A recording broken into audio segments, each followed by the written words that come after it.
I loved it. Like, I got the book and I finished reading it like a week later. Still had like a month left in my senior year in high school. And I went back and looked at the whole theme and subplot of marriage and infidelity and pulling out individual songs. I listened to them and I was like, that's really cool that you take just these 5 songs out of this larger musical and it still has its own story to it.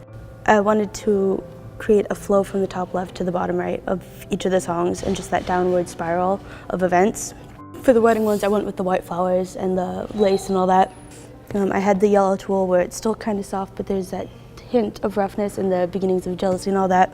For Say No to This, I loved the rose petals because it introduces that whole luxury and the sinful temptation kind of thing. It's Quiet of Town, I found this paper confetti with all of the jagged edges that I definitely wanted to use. I was really going for the textures to reflect the tones of each of the songs.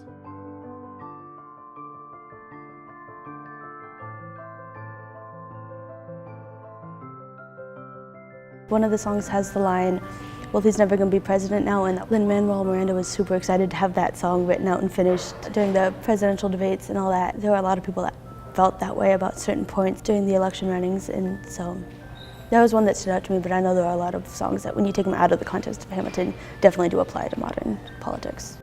It gave us all something in common that we could talk about, and we all had some sort of basis that we could come together on.